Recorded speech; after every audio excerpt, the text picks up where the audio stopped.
Sanibonani.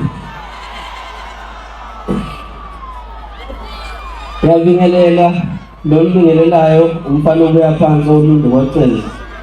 Ngibingelela ukukhuphuka lovudo odala ohlala kofelisi ukuza kwelisifa sentombi ayibhekise phansi mfaka ekhafeza kokumoto ngifenze uthola amabhayi.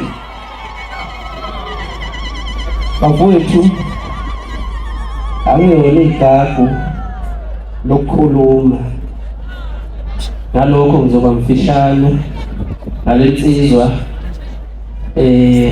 esilahlekele singamaciko ngamaskandi kakhulukazi ngikhulumela amaciko asemasha silimele kakhulu sephuciwe ngendlela esephucwe ngayo silimele ngazonke ngoba masenza lo msebenzi siyaye siqhudelane ukuqhudelana ngale siqhudelane kahle.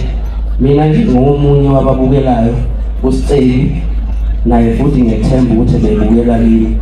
Ngingafuni ukuthi mangabe ngenza umsebenzi kungabi khona inoni engilithintayo akakathinta. Ngenze sure ukuthi uma ngabe kukhona inoni akathinta ngonyaka odlule nami kulo nyaka ozayo ngizolwela ukuthi ngize ngikwazi ukugamanga ngibe ngale kwalelo noni.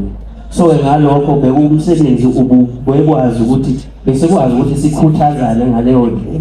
Njengamanje silahlekelwe sisonke ngiyethemba ukuthi uSiceli ngiyalazi igalelo lakhe nabanye abaculi abasemva kwami abancane abafika endimeni bayabukela kuye bayabukela kithi. Uma ngabe esengasekho angazi ukuthi ngizothini nengithemba ukuthi ngiyabuka nami baningi nje koSiceli engibabonayo abakhona abancane abezemva kweSiceli. Ngiyabakhalisa abafowethu, ngikhalisa abaculi, ngikhalisa nani umphakathi, ngikhalisa wonke umsinga. Ngiyakhala nje kakhulu engizokusho bafowethu ngingabi mningi kakhulu. Ngiyacela ukuthi ngikusho lokho ukuthi ifame yomculo kaSiceli ayifile.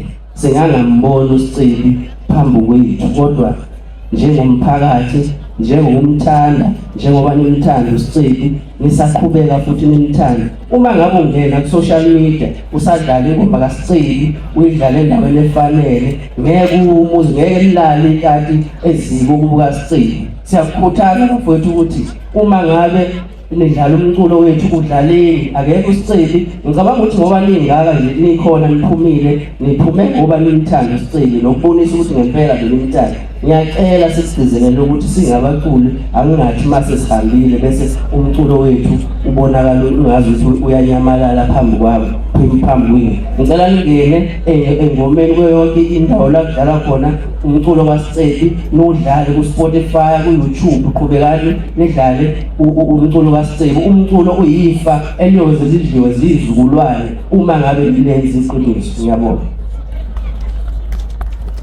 Siyabonga kakhulu.